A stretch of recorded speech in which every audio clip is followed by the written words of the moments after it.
Hello, everyone, and welcome to another episode of Unordained, where ex-ministers talk about finding, following, and leaving God. Live every Sunday at 6:30 Eastern Time Zone. If you haven't done so already, please make sure that you hit the like and the subscribe button below. You can also find us on Facebook at facebook.com/groups/unordained. So tonight's episode contains very sensitive information and may be triggering for some.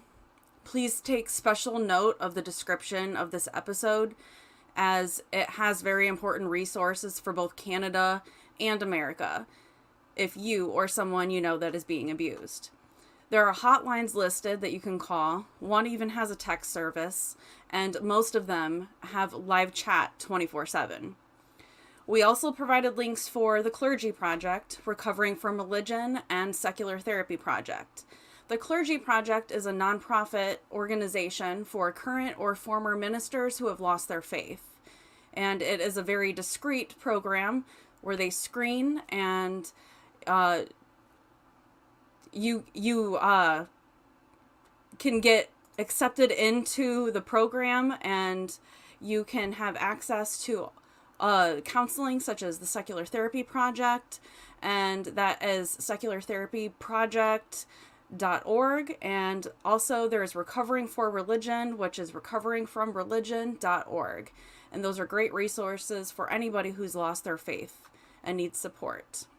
My name is Ashley Flieger, and I am an ex-evangelical pastor and a Master's Commission Director, now anti-theist and atheist. Co-hosting with me today is Kathy. She is an ex-evangelical ministry leader, now Hi. agnostic. Good evening. Hi. Hi. How are you doing? I'm doing great. Good. Ready for this. This is going to be a really, really informative program, and I'm looking forward to it. Me too. Definitely. It's going to be great. So tonight we're going to be interviewing one of our other panel members. Kerry Walker is a former fundamentalist evangelical minister. After the realization that all religions without an independently objectively verifiable God claim are just the words of mere men, he left his cult and began the long deconstruction process, restoring him to our natural collective atheism. Having been born and raised in his former faith, Kerry made many life choices to support that faith, which resulted in severe emotional and physical damage. Today, after healing from religious trauma, Kerry is passionate about exposing the dangers of dogma and helping victims of cult indoctrination break the cycle of abuse. Please join me in welcoming Kerry. Hi, Kerry. How are you doing? Hi. I'm all right. How are you guys doing? I'm doing pretty good. Great.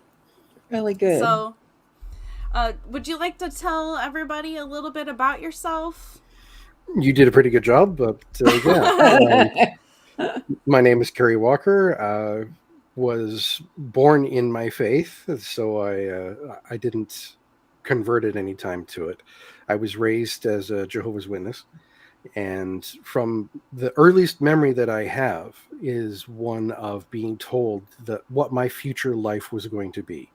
I asked my mother at one point when this memory occurred, and she said I was about 2 when the events that I was describing happened. So I had a very early memory of being guided towards the path of becoming a minister. That was the only goal that was ever put before me. I wasn't told that it was necessary to ever get a higher education. That was unnecessary because we were only going to be ministers. That was the whole purpose of our existence, was to just dedicate ourselves. You were told this at 2 years old? This was the first thing I remember, is being told by my mother that was what my future was going to be, is that I was going to be a minister. Oh my goodness. Yeah. And so you never really thought twice anything of it at all? No, and it wasn't until I was, I think, in grade 11 when my mother, on an offhand comment, asked if I intended to attend college. And that shocked me to my core, because I had never once thought about higher education, given how often we were told that higher education was like the bane of a Christian mindset, that being taught like worldly concepts and ideas, and or sending your child to university was a great way to have them leave the faith, sort of thing. So it was a protective thing to make sure that they got just the necessary amount of education needed to get a job, to sustain a living, but nothing more. That would take too much focus away from your ministry, and everything about my life was focused about that. There were friendships that I turned away from because I was told they were bad associations. These were decent kids, nothing wrong with them. And many of them were far more loving and caring and considerate than my family ever was. And yet I was being told that they were the bad guys. And so I thought I was doing the right thing and turning away from them, and I'm losing contact with them and just cutting off all contact, whatever. There were relationships I had, like people I truly, genuinely cared about and had come to love, that I eventually walked away from. I had a high school girlfriend who was like that. And like I thought the world of her, but I realized there was no way she would mesh with my existence if, because I had been dating her behind the scenes. I hadn't been public Yeah. about it. In what was called living a double life. And I realized there was just no way that I wanted to get her involved in this, and I didn't see any way that I could leave.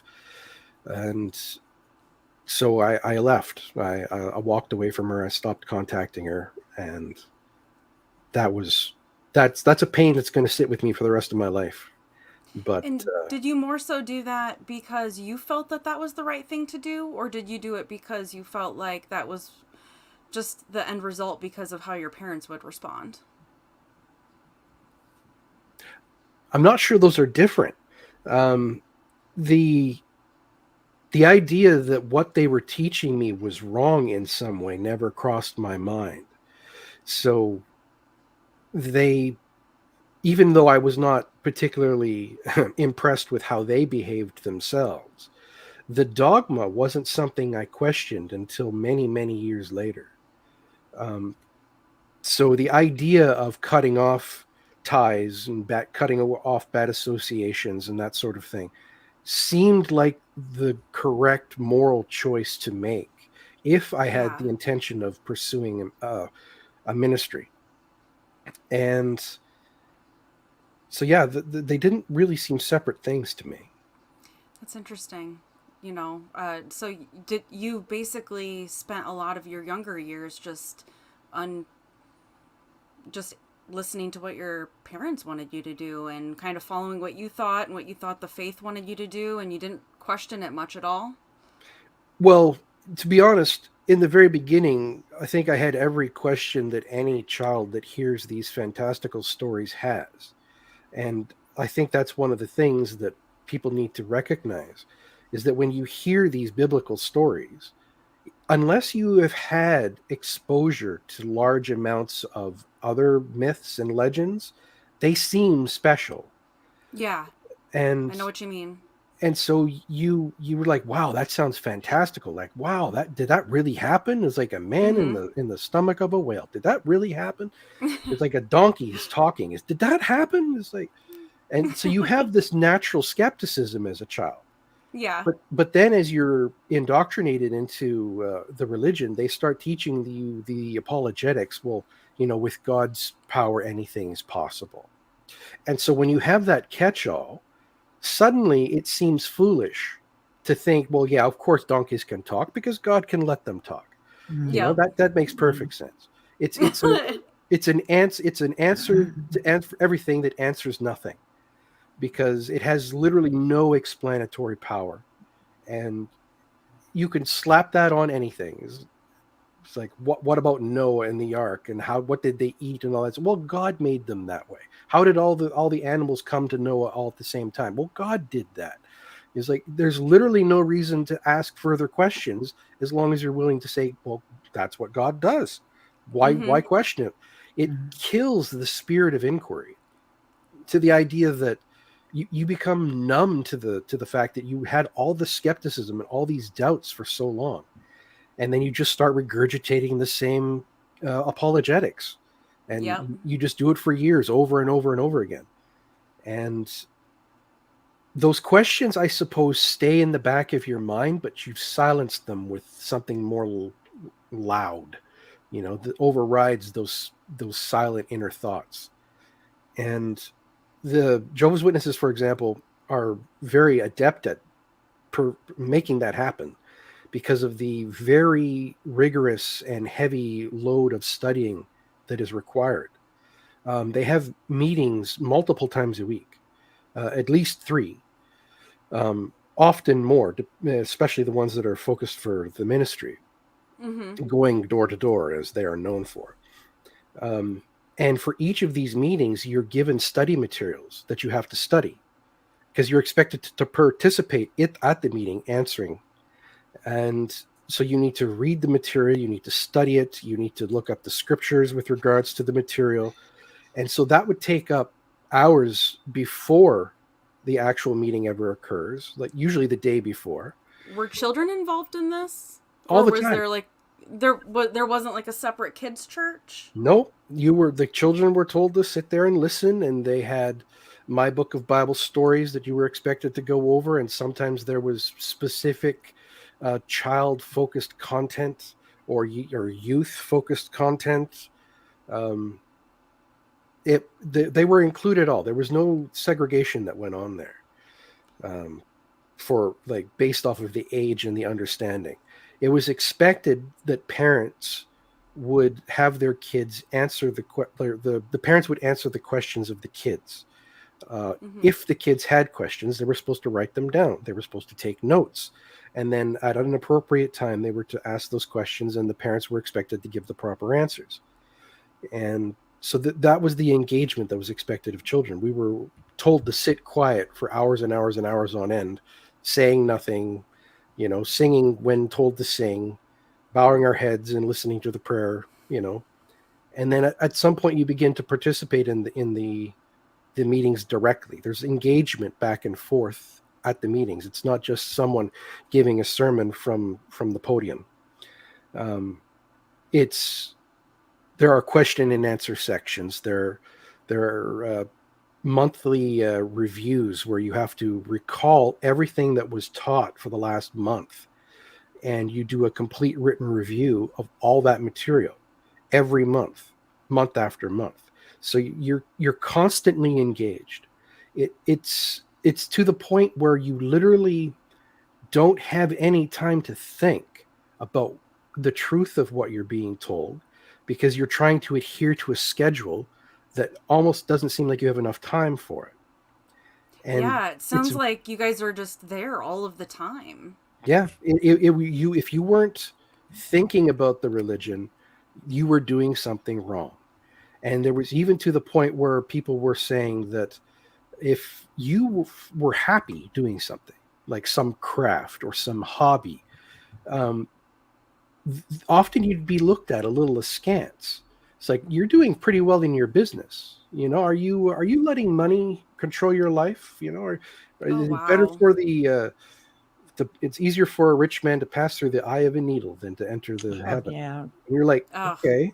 So every time that you were too happy about something, people looked at you like there was something wrong with you, because you're supposed to be happy doing God's will. Like, nothing else should really be making you that happy. If it does, it's a danger. It's a threat. It's something Satan could use to entice you away from the truth.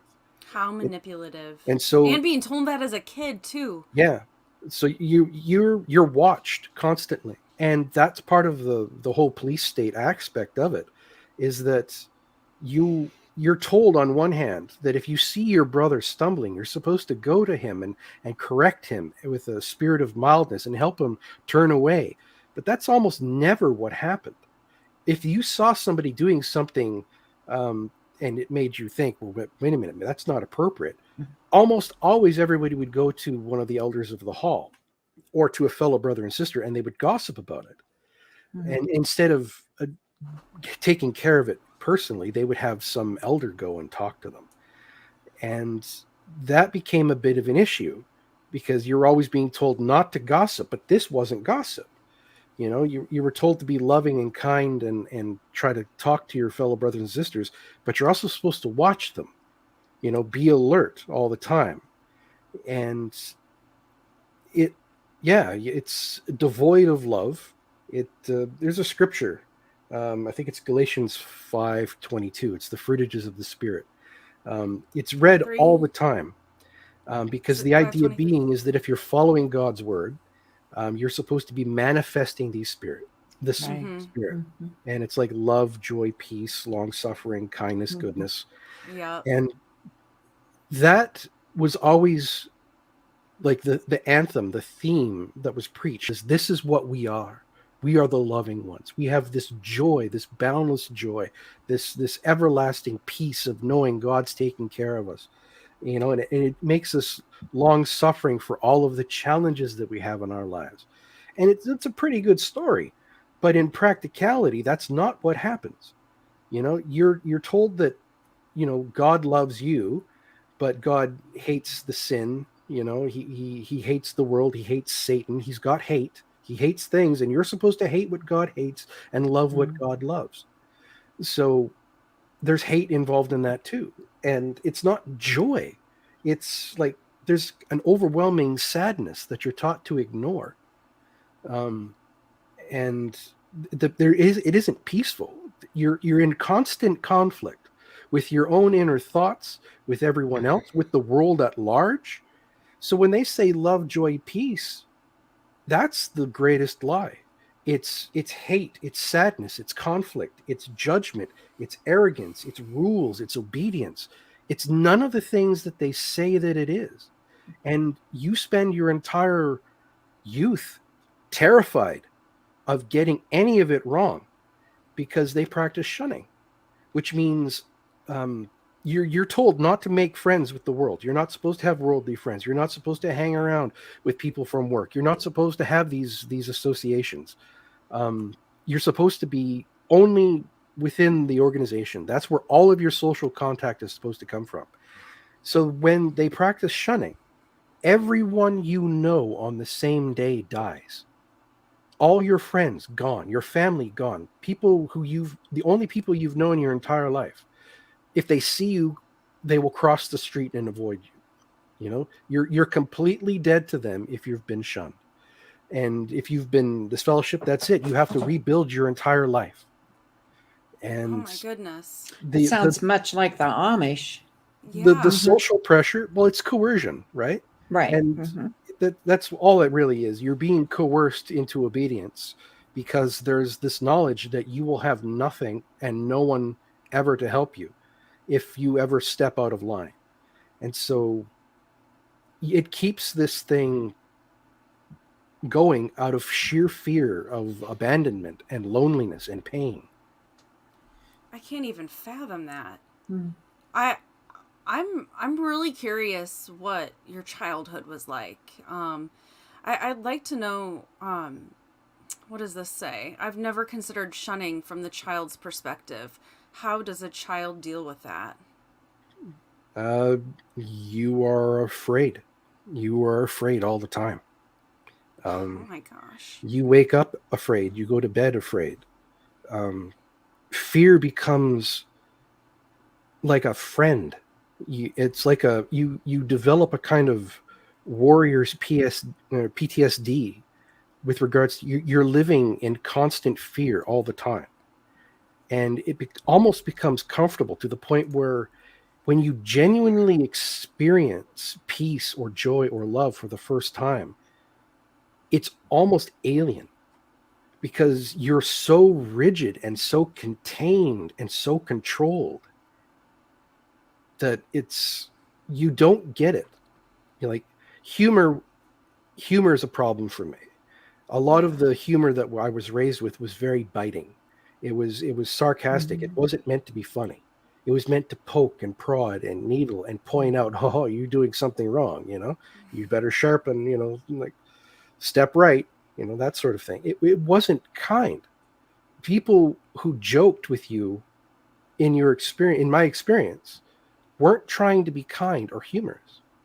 They Mm. were they were trying to be mean.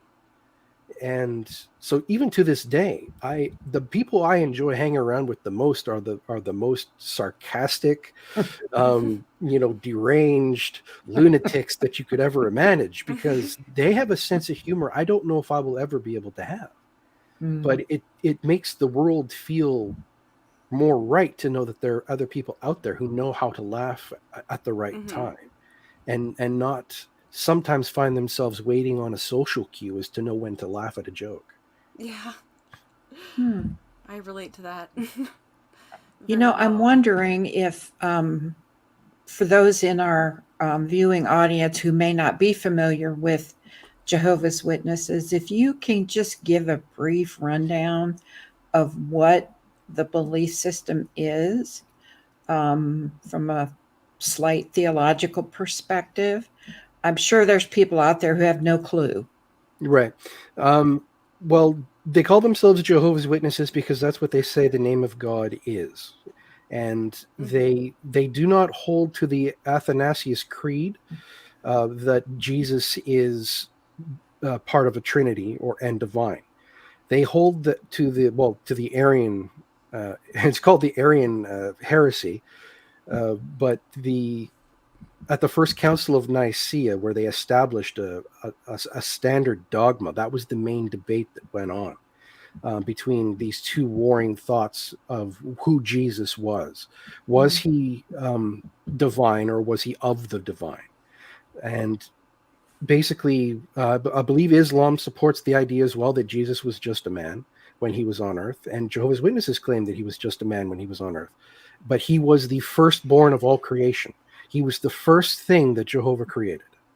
So they don't hold that Jesus is God. They hold that he is the Son of God, that he is the master worker. He is the first creation that God made, and through him everything else was created.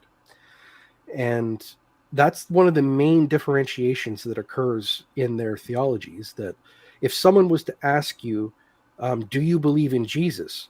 I would say more along the lines of, well, I don't believe in yours, but I believe in mine. Like my Jesus is different than your Jesus. So, and I have never heard any reason to, like, even when I was a witness, I never once heard any reason to think that Jesus was actually divine. I'd never heard any of those arguments. That's interesting. Just that he was, the firstborn of creation. He was the Word in heaven. That was it. That's all he was. He wasn't God. So that's the main primary teaching that they have. The second one is that the Arian heresy, as it's known, was the correct teaching, and this was the teaching that has trickled down through history in direct conflict to the church, who adopted the Athanasius Creed, and that everyone who went down that path is a heretic and is the great beast, is deceived by Satan. And we are the only true believers because we hold, we worship Jehovah and Jesus. And it's hard to not put the Jesus hat back on and say we and us and and our teachings and stuff. And it's been like a decade since I've had anything to do with that. But they'll take the Jesus hat back off in a minute. So Catherine wants to know, how do Jehovah Witness feel about the label of cult? Do you think it's a cult? Oh, absolutely. I think it's a cult. They are very clear that unless you are following the teachings of God, you are following the teachings of man. And so every other religion is a cult. They just don't claim they're a cult because they claim, well, we of course are following God's word. We aren't following the words of mere men. Yeah. And that was for me one of the great turning points in my understanding of the whole situation. Is they taught us the anti-theism necessary to debunk other religions as part of our evangelical ministry, so that we could bring other people into that faith. So you would learn that before you would go, like, walk door to door type of thing. There was one book, it was called Reasoning from the Scriptures, and it had several headers in there about different scriptures that could be used for people of different faiths to help show them that their particular dogma wasn't biblical. and that they need to seriously reconsider their allegiance to their faith. So I was taught these tools of how to tear apart other people's theology, so that they would learn that, your theism is the wrong theism. My theism is the right theism. So you should come this way. And at some point, I turned that level of scrutiny against my own beliefs. And they all just sort of collapsed like a house of cards eventually. Yeah, I can imagine. I'm sure. So I'm kind of curious if there was anything that your parents instilled in you, like any scriptures or any beliefs that they would try to instill in you when you were a kid, or that they would kind of cram into your head. Well, it was the scriptures that were used when you were a children were meant mostly to control and to keep, like the one of the main scriptures that was used is that children were to be in subjection to their parents in all things. And whenever anyone quoted that scripture, that was how they said it. Children, be obedient to your parents in all things. So they were leaving no room for doubt that you were supposed, if your parents spoke, you were supposed to listen. And not just listen, do. Like when they say jump, you ask how high on the way up, that sort of thing. And then then different families would be different about it. Some would be a little more picky, choosy, more cafeteria type, where they would pick this teaching and that teaching, but not really follow that teaching, sort of thing. And then some would be strict, literal fundamentalist, no deviation. You only regard scripture as metaphor if it states it's metaphor, or if it's so blatantly obvious that it's a parable that you do that. Other than that, you are to treat it as though it's literal and not to be using your own interpretation. You are not supposed to be relying on your own understanding, because God's ways are higher than ours. And he makes even the wisest of men look foolish. And that sort of thing. It's like all of these scriptures telling you you're not supposed to trust your reason. You're not supposed to use your understanding.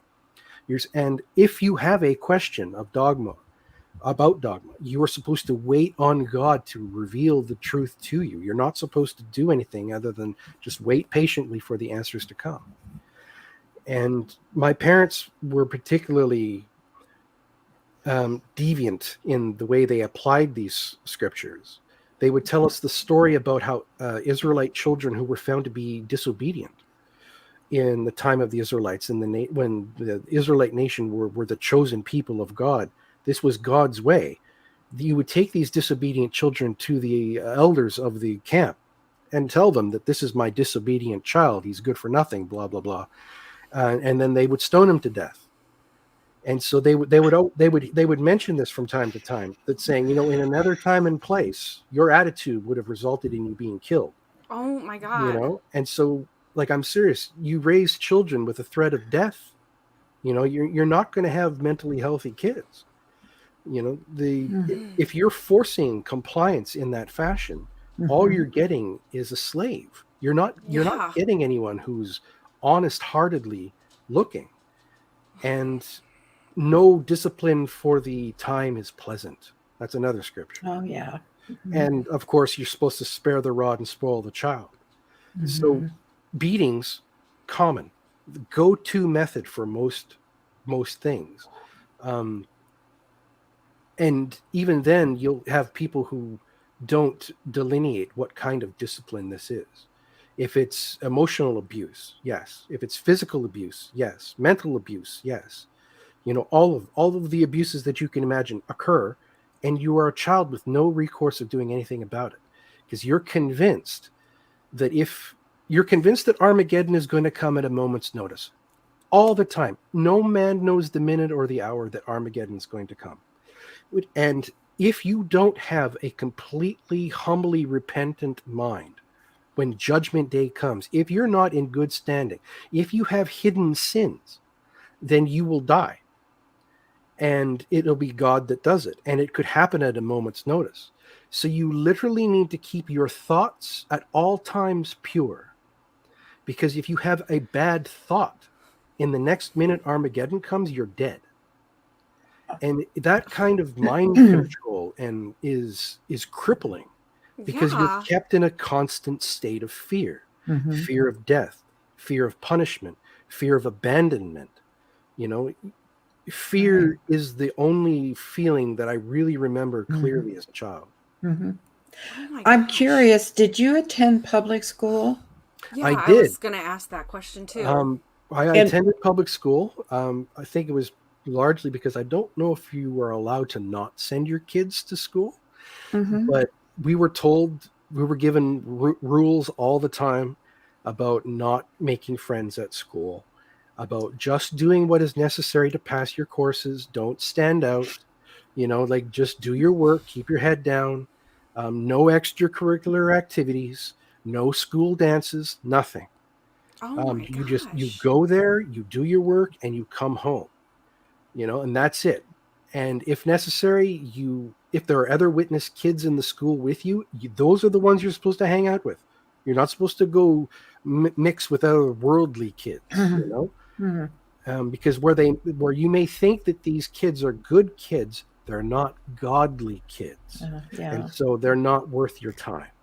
So what would a typical day be like for you? You'd go to school, you'd come home, and then indoctrination starts over? Did you Yeah. have playtime? Well, let's Was say there Monday morning, you go to school, you come home, and then you're supposed to study for the meeting tomorrow or on Tuesday. And so you spend Monday night studying for Tuesday. And then when you come home from Tuesday, you go to the Tuesday meeting. When you come home Wednesday, you're studying for the Thursday meeting. When you come home Thursday, you're studying for the Thursday meeting. You come home Friday, you're studying for field service on Saturday, preparing your presentation, reading the articles that are for distribution that week or for the next 2 weeks. You're supposed to be familiar with all of them, so that when you're handing somebody the Watchtower and Awake, you know what's in there. In case they ask questions about them, you can rhyme them off because you've read them, and that takes up Saturday. And then you come home from service Saturday, you're studying for the Sunday meeting, which is a double meeting often, which is with a public speaker giving some sort of sermon, and a Watchtower study of 20, 21, 22 paragraphs and questions, and it's question and answer back and forth. And you're noticed if you don't answer questions. If you don't put your hand up to answer, you're noticed. And that's Sunday, and then Monday it starts all over again. my? Oh my gosh. What is that scripture about idle hands? Idle hands are the devil's playground. Or something. Well, Yes, that's that it. Yeah, that's not a scripture, I know, but that's it's not yeah. scripture, but- but that's saying Yeah. that's what that reminded me of is Yeah. they're trying to make sure that you don't have idle hands, that you just keep going. You don't They have put time to it- question. They always have a positive spin to put on it. Particularly, they would probably say that what they're doing is raising up a boy in the way according to him. They're going to be some positive slant that you can put on it to the constant overwhelming workload that you're given. Because in the end, you literally aren't given any time to stop and think about what you're reading. And you start towing the line very quickly. You're like, yeah, that's the right response to give in this question. You hear the same questions being asked over and over again in various articles in different ways. And it's like, yep, that's the answer you give when someone asks that question. And that was actually one of the things that was necessary to get Oh, it is a approved to scripture. be a minister. I was right. There you go. I didn't think it was. I just knew my grandma said it all the time. It's possible. But that was one of the things that actually was necessary if you actually decided you wanted to actually commit and become a minister. You could be an unbaptized publisher. You could just be someone who attends the meetings and you would preach, and that would be okay. But if you wanted to take the further steps, if you wanted to progress in the ranks, the first thing you needed to do was to get baptized. And before you could get baptized, you had to answer, I think for me, it was 100 questions. You are asked orally 100 questions that you have to anser correctly. Like in front of the congregation or Well, no, like it's actually in front of privately. a couple other brothers do conduct the interview, and they basically go through the list one by one, like starting off who is Jehovah and that sort of thing. Yeah. And then you just keep going, and you go question by question by question, and you have to get, I think, the majority of them right. I think you're maybe allowed to get one or two wrong, but even then, if you get one or two wrong, you won't be approved. Oh my. Like And you that's to have get baptized. that's just to get baptized.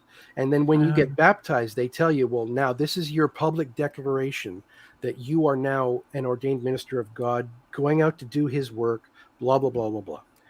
And that's the beginning of it. And then once you're baptized, you can start taking extra privileges in the hall.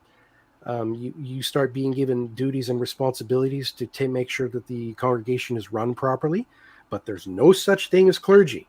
Like this is a privilege you're being Oh, granted to be able to okay. take care of God's work, but you can't feel good about it.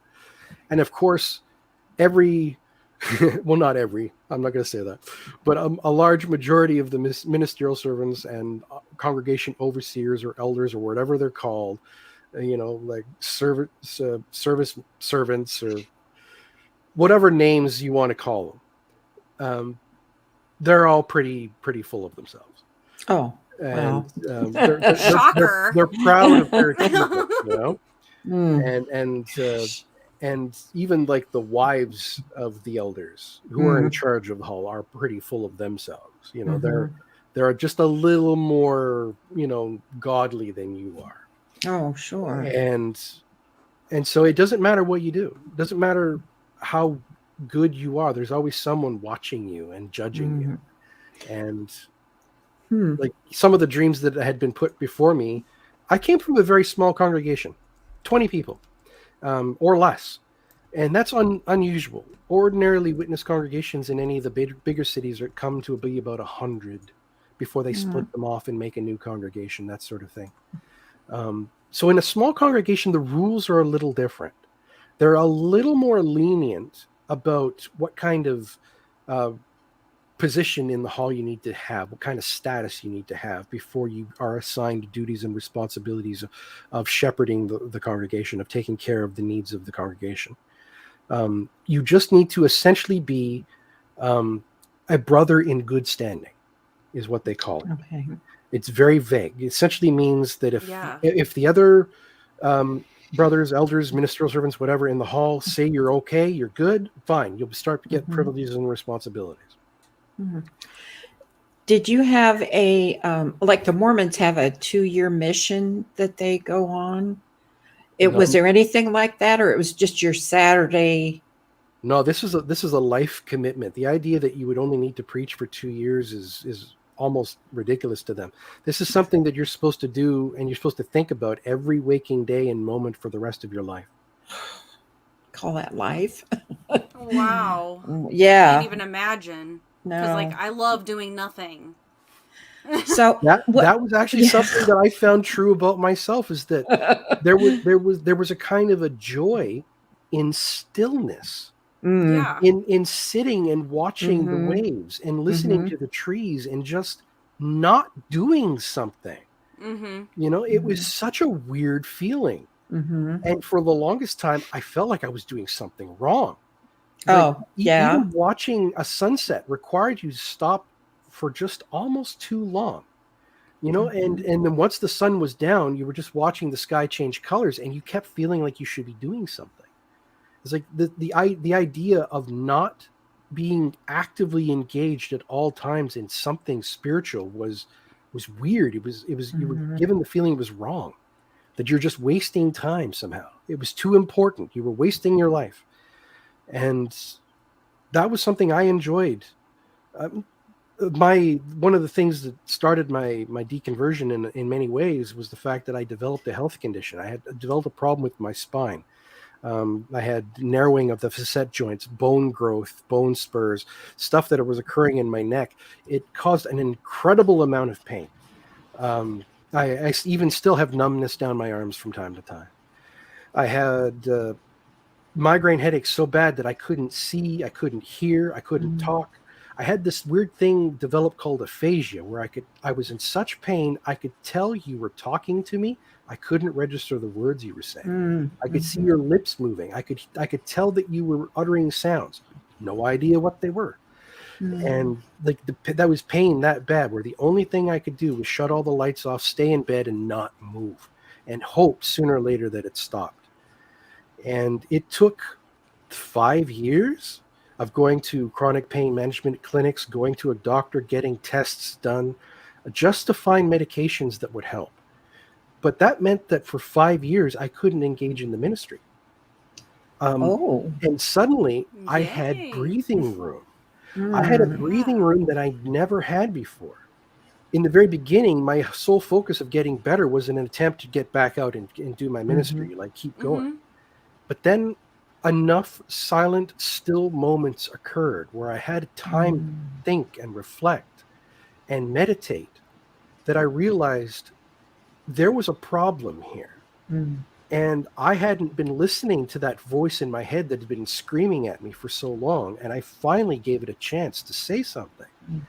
And I was married at the time, and I talked about it with my wife, because she was raised in the truth as well. That's what witnesses say that they are. They call themselves witnesses. They say they're in the truth and that sort of thing. Capital T truth. Witnesses have capital T truth. And but she was raised as a witness as well. And she came from a family just as psychotically rigid as mine, if not more so in some ways.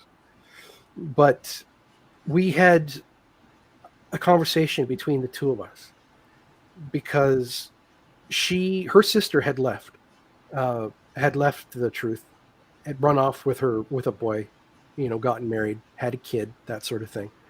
And she was told she had to shun her. And so we did for many years. We shunned them. We didn't contact them. We kept to a bare minimum, like update, how are you doing? Is everything okay? Fine. Okay. Yeah, we'll talk to you next year. And at one point when all this was going on, I started talking with her, and we realized she didn't want to shun her sister anymore. And I didn't think it was right either. And so we both mutually agreed at the same time, we're just not going to do it anymore, because it doesn't make any sense. There's something wrong here. And so that was good enough for her. As long as she didn't have to shun her sister anymore, that was all the happiness she needed, even though she knew if anyone found out that we were breaking the rules, it would be on us, that we would be potentially shunned because of it.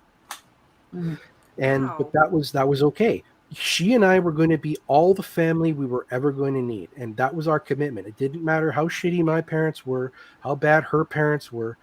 We were going to be each other's family.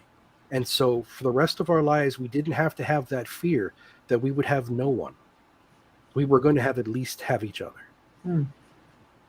And so around this time, when you decided not to shun your sister-in-law, you were starting to question your beliefs. Was that around the same time as your health problems as well? Yeah.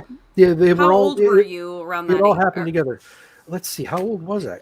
My health started to deteriorate when I was about 25, and it got worse and worse and worse for about 5 years. I kept trying to go to doctors. I kept trying to go to chiropractors and anything. Try to do anything to see if it would help, and nothing made it better. Until eventually, I was just living on painkillers and like taking too much Tylenol, to starting to have liver problems, that sort of thing. But I didn't want to do opiates, because we were always warned about mind-altering substances. And that if you take mind-altering substances, that is a gateway for the devil to invade your mind. And so you need to be exceptionally careful about that sort of thing. And so I just tried to put up with it as best as I could, whereas I should have been trying to go to the doctor and saying, you know what, do what you need to do. Yeah. And so finally, when I finally collapsed, I didn't have the energy in me anymore to put up with the pain anymore.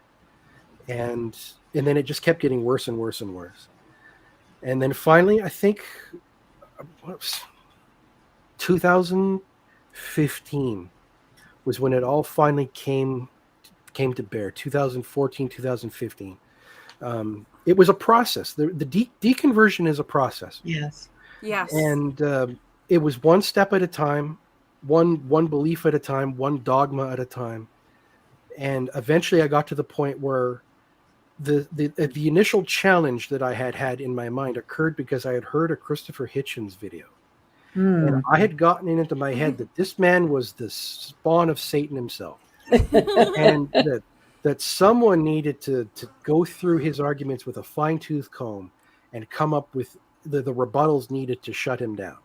And that was going to be me. And, well, it went the other way. So finally, I realized that the arguments that he was making had legitimacy, that there was validity in that, what he was saying. It was all true, that it was all just a just so story, that all the apologetics only worked if you start with the presupposition that God exists. Right. If you don't start with that, none of it makes sense, because none of them will get you to the conclusion, the inescapable, unavoidable conclusion that God exists. So what do? You have to make sure your children believe that there's a God, that he exists, so that they never start questioning that presupposition. And if you do that, well, you can convince them of anything.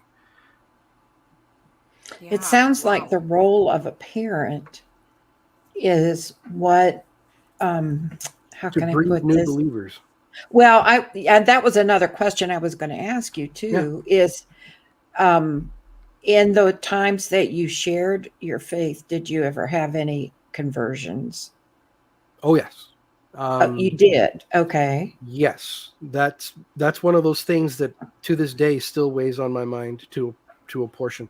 I was particularly known for my speaking ability, my preaching, my sermons. I can We see didn't that. call them sermons; we called them giving talks.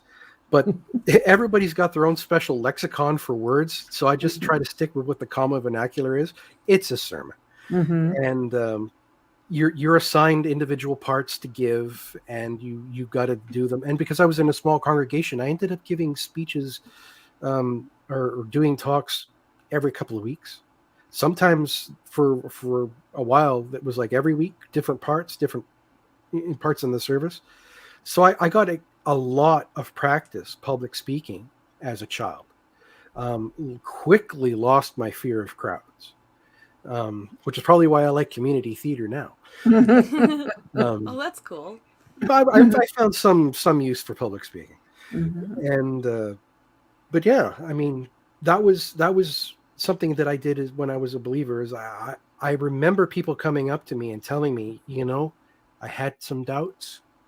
I heard your talk, and you've strengthened my faith. You've done something that I've been doubting for years, and that hurts. It hurts inside now.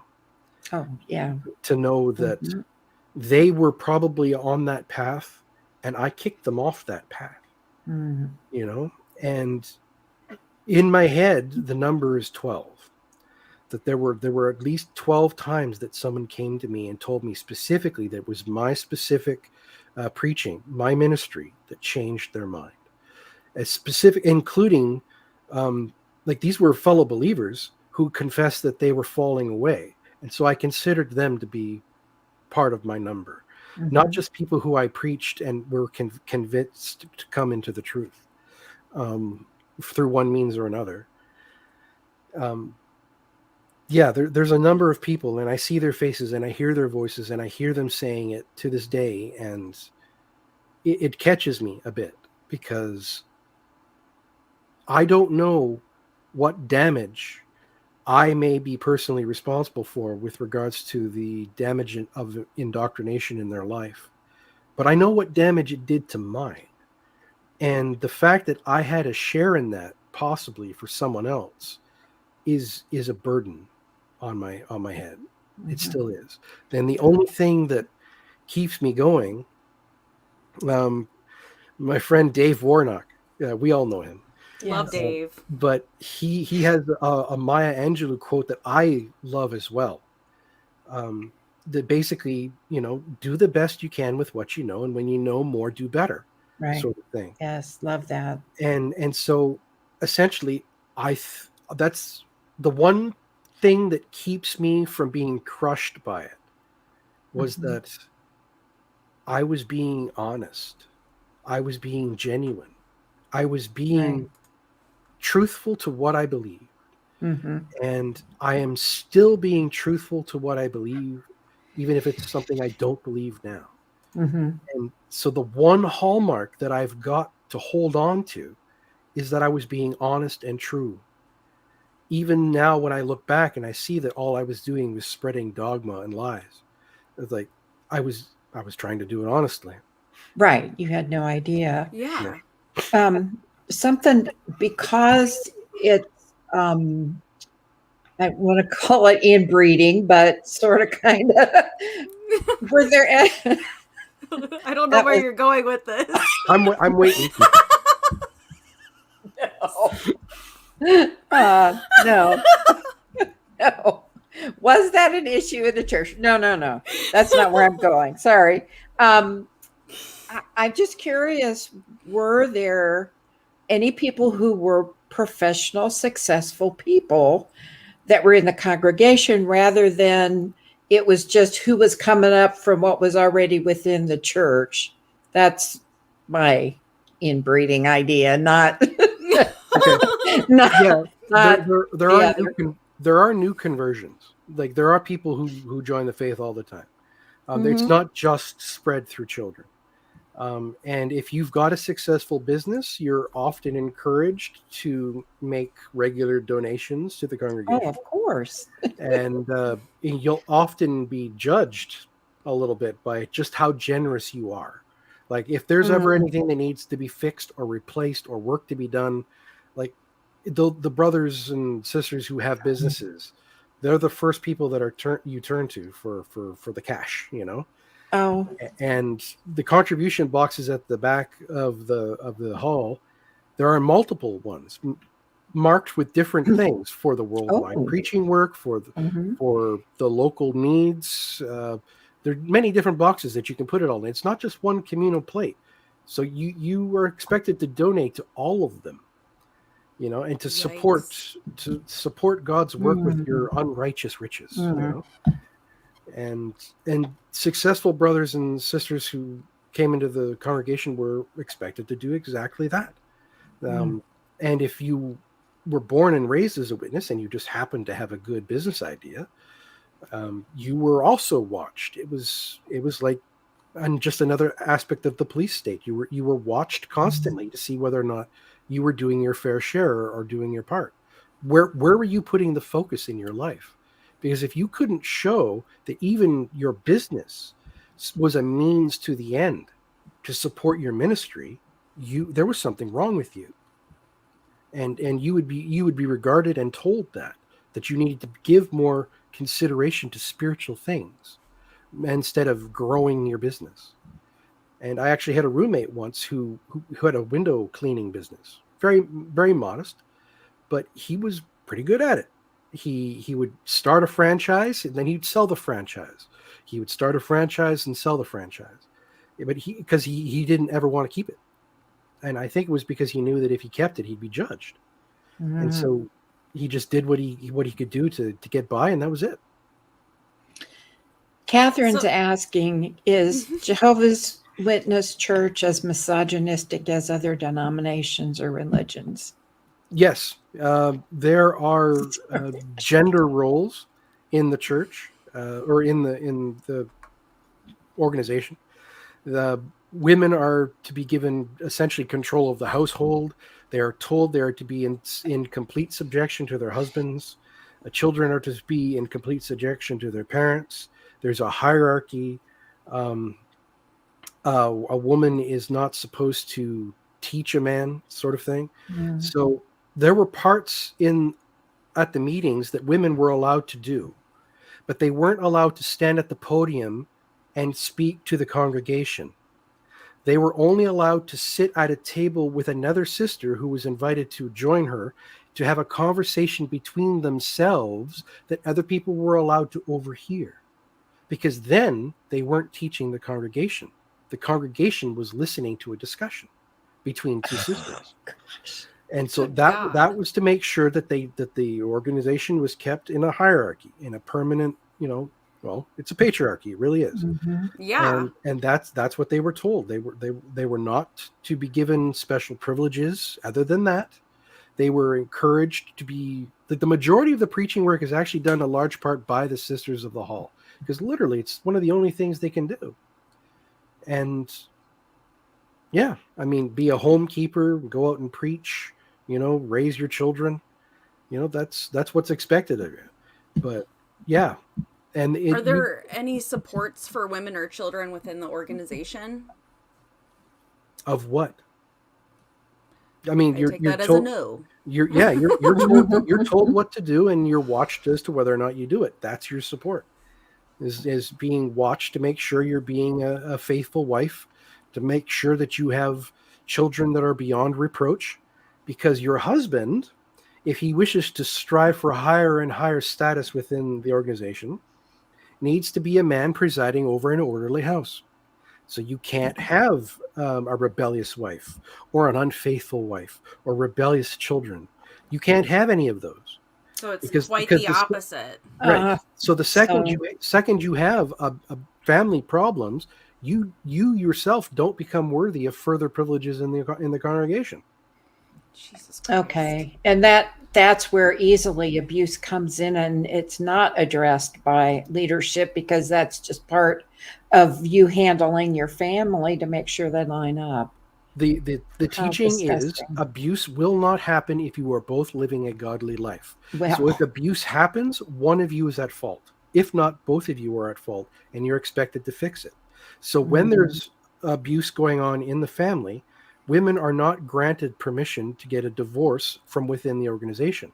They're told that they have to either remain married or separate only in the instance where their personal safety is at risk.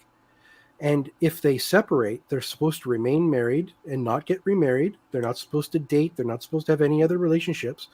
And hopefully at some point they reconcile. And so you've got women who are being horribly abused, children who are being horribly abused, cases of all abuse, sexual abuse, physical abuse, mental abuse, you name it.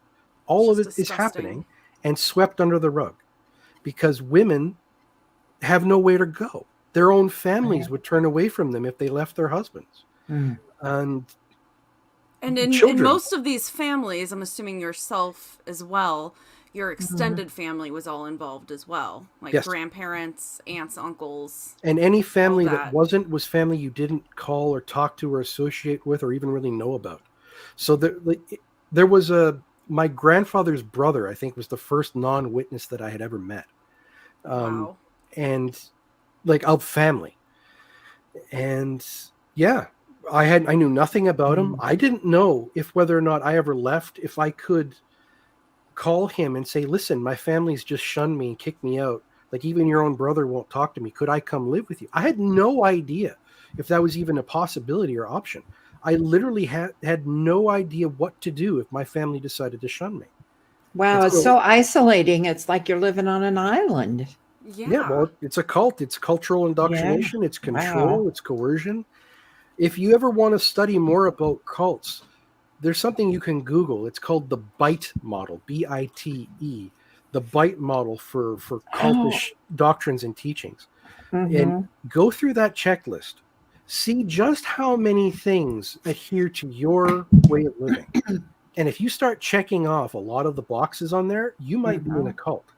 And you might really seriously want to consider, calling Recovery from Religion or the Secular Therapy Project or something. Find help.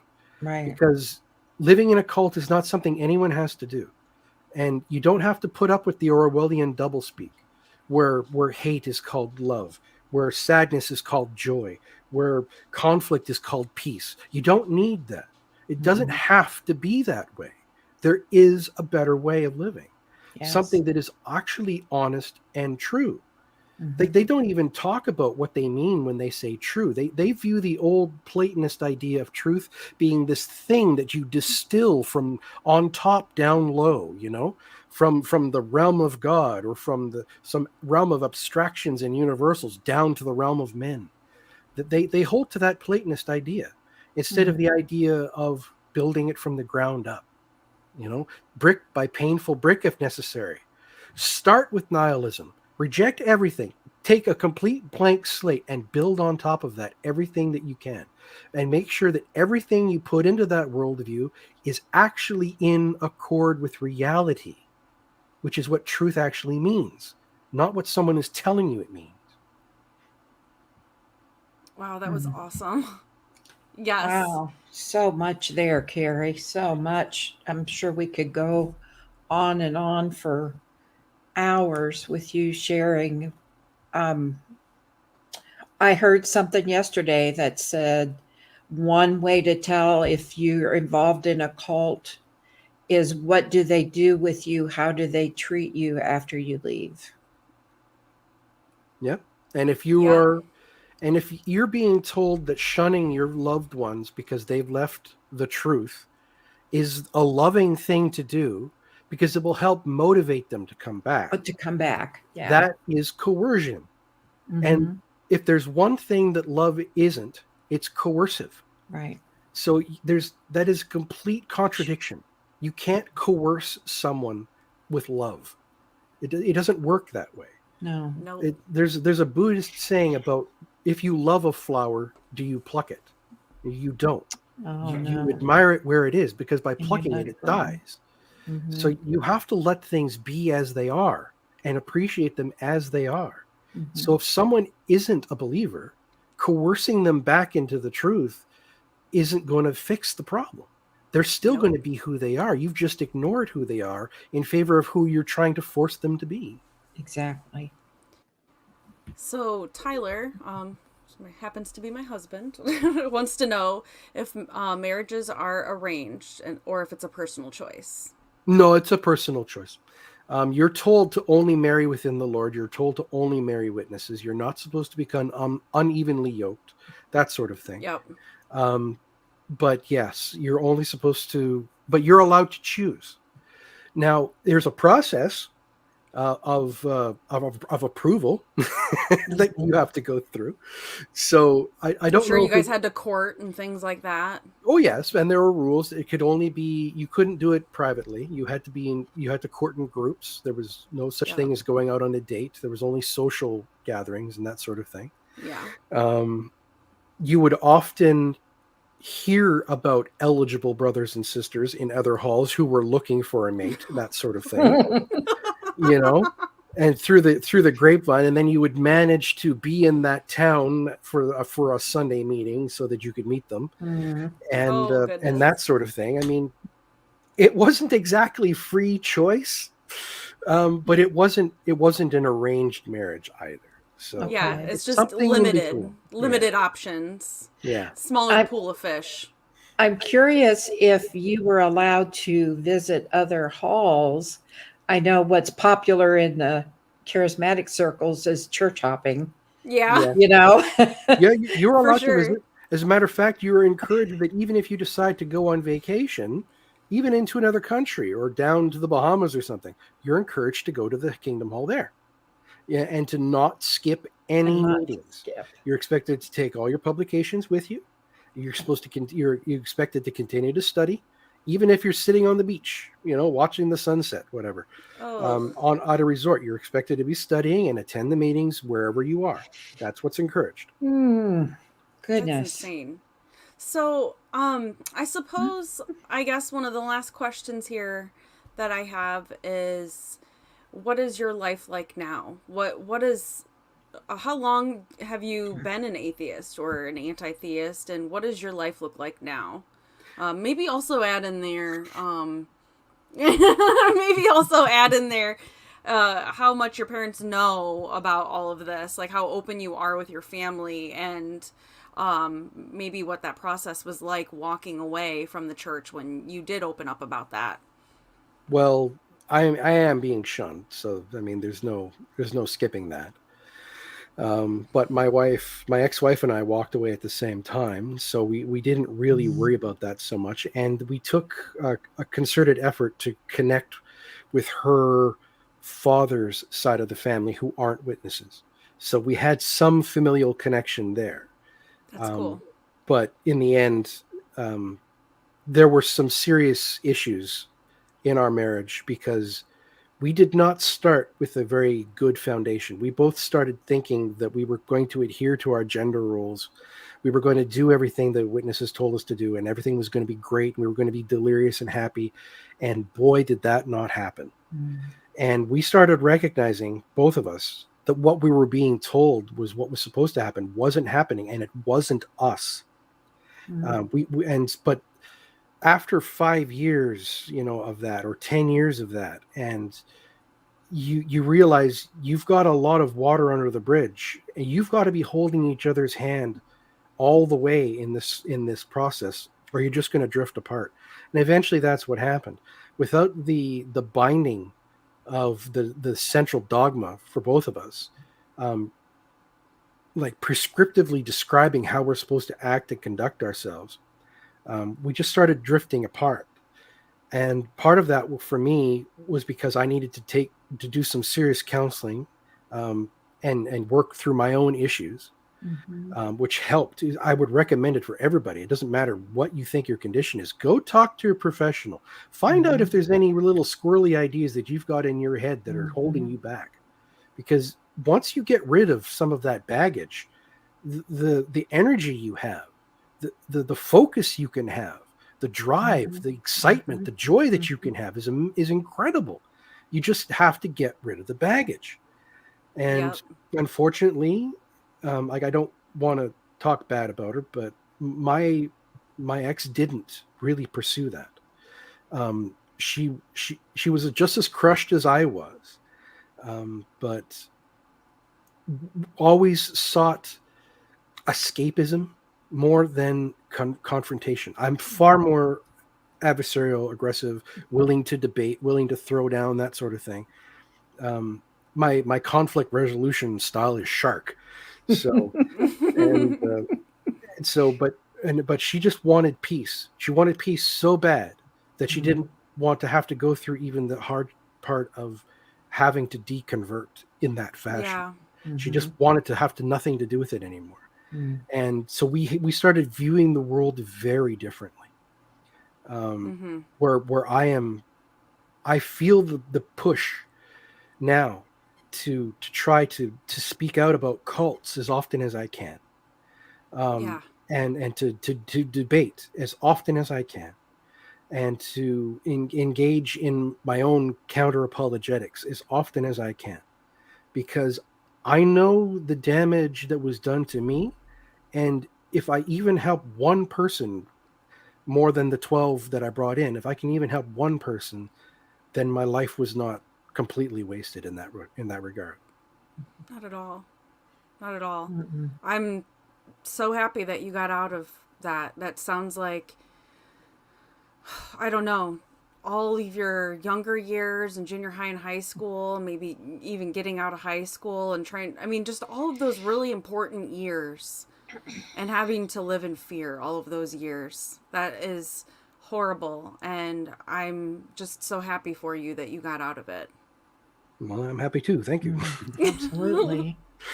If there's someone listening who is on the verge, maybe they've snuck around and heard you tonight and want to get out of the Jehovah's Witness, do you have any recommendations on what the first steps would be? Yes. And it is tricky because witnesses are told they're not supposed to live a double life. It's right. Considered a sin. It's considered something you're supposed to be on the watch for, and you are watched to make sure that you're not living a double life. But you need to extend your social circles. You need to find true friends. You need to make friends. You need to find someone who you can rely on. You need to have circles outside of the witnesses, because Jehovah's Witnesses lose every scrap of power they have if you have a single friend you can trust. One friend that you can trust makes everything change, because then you've got somebody that you can talk to about all the dark thoughts that you've got, about all the doubts that you may have, about your hopes and dreams for the future that don't involve being a witness, any of the pain that you've gone through, any of the abuses that you've suffered. Just one friend turns the tide. And the moment you find that special person and they give you a grounding that lets you know that if everything goes south, they would still be there, that makes all the difference in the world. And I know that it is a direct contradiction to what you're preached and told to do. You're told to marry only in the Lord, to have bad association spoils useful habits. You're told all those things. And I know that it would be frightening, but it's better.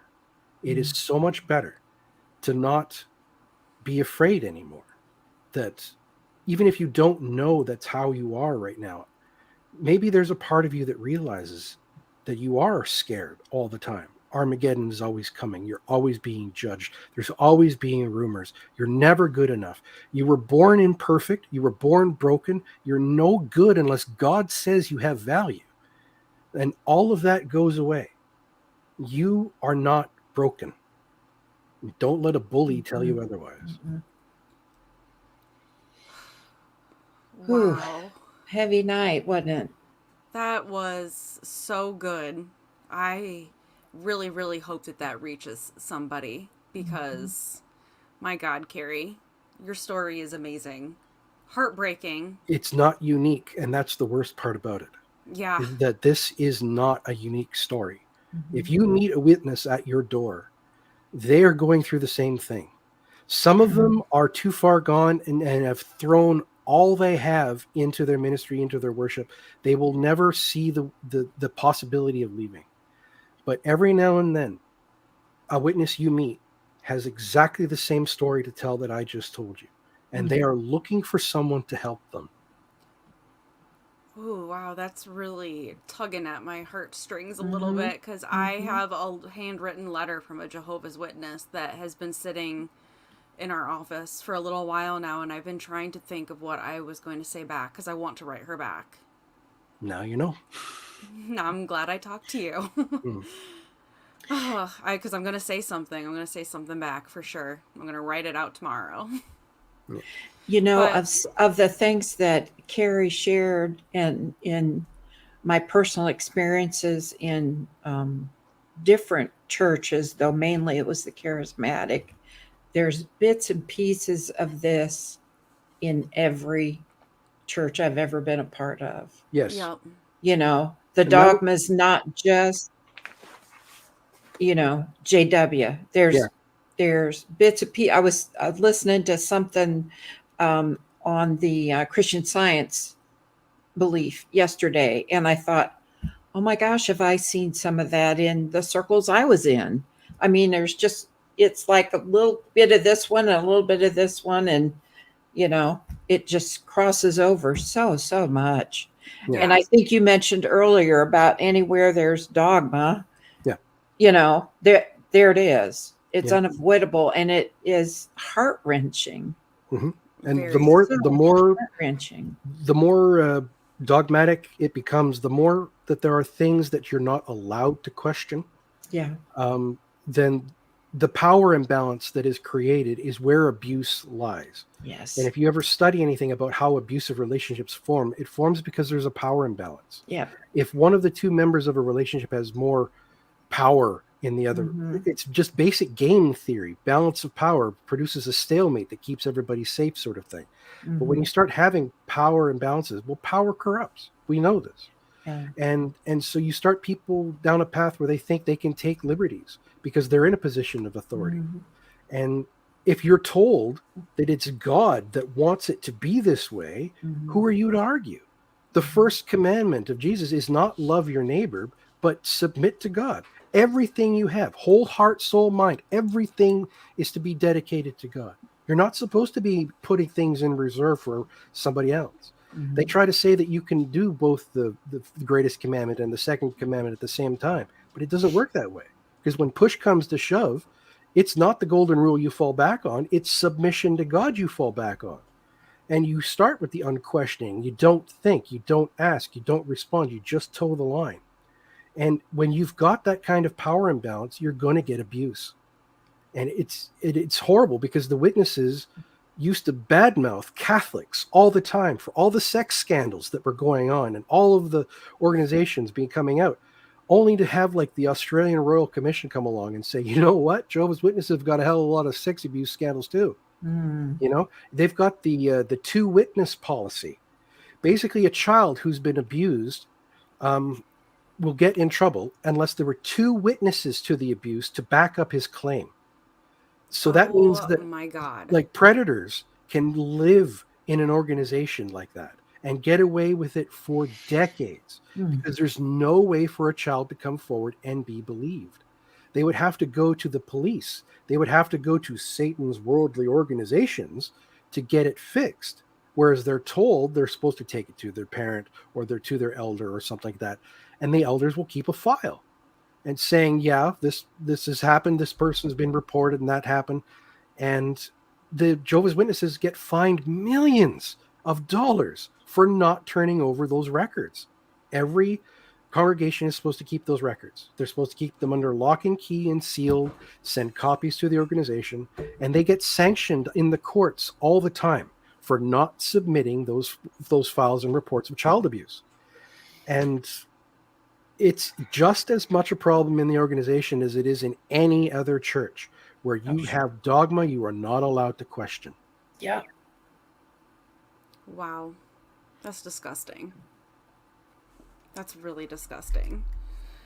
It reinforces why we're doing what we're doing with unordained. Exactly.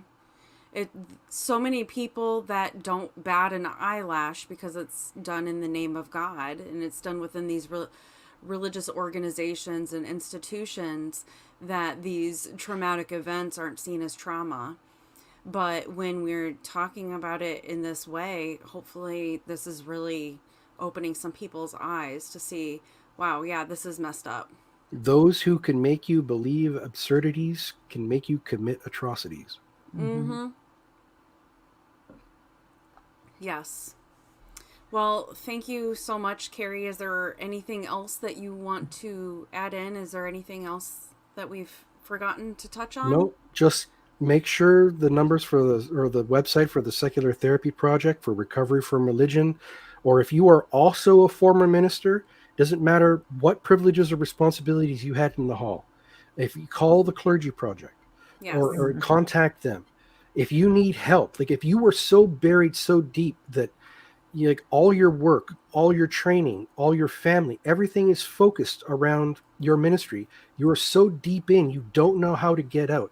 The Clergy Project is perfect. I was already on my way out, but I had so much baggage that I didn't know how to work through. And that's where they helped me.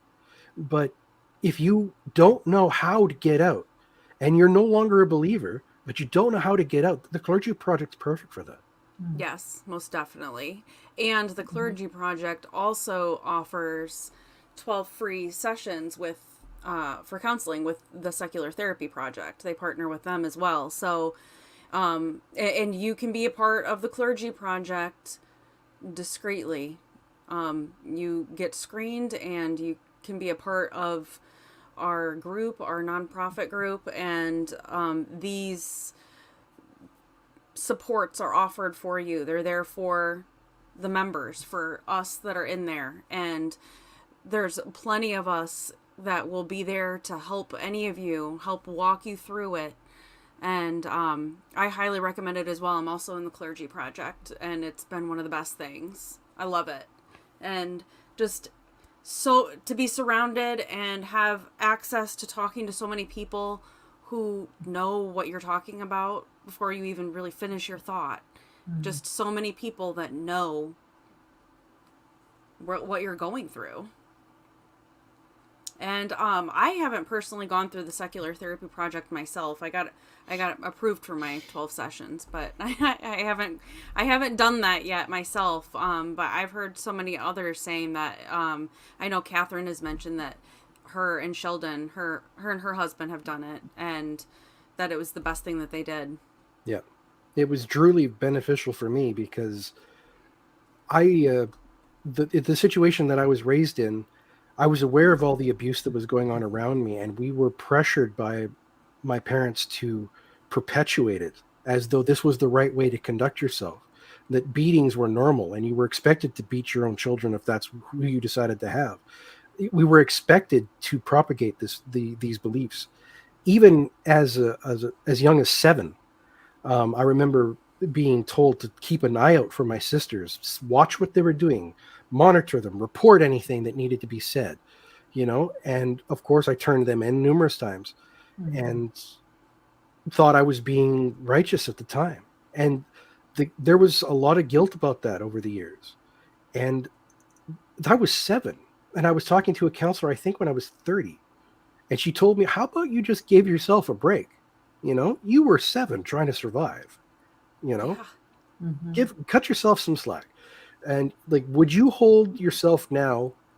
Would you hold a 7-year-old that you met on the street accountable for anything they said like 20 years later? It's like, who knows what a 7-year-old's thinking about? I Right. know. For real. Yeah. Oh, Kerry. Well, that was such a great story. I thank you so much. You're so intelligent. I could definitely see where they're coming from, that you were just a good speaker. I mean, Well, hopefully I can do something useful with it now. yeah, I know. You need to keep going with this, because everything that you're Right. saying is so freaking powerful. Yes, it is. It is. You're shining some light on some really dark areas. The people you don't need to suffer in silence. You're not alone. Just reach out, take the chance that the love, the joy, the peace that you've been told about actually exists, but just not the way you've been told it exists. Because I think one of the things that we all say to each other is that we found a community with each other. We found like camaraderie. We found happiness. We found this with each other. And Yeah. we were taught this. We were the last people who were going to find it. Right. Right. So it's possible. You don't Yeah. have to live that way anymore. Yes. Thank- Well, thank you so much, Kerry.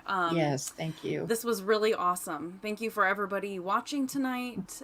Please make sure to tune in next Sunday here on YouTube at Unordained Webcast. And next week will be Kathy sharing her deconversion story. And that will be at 6:30 here Eastern Time on YouTube.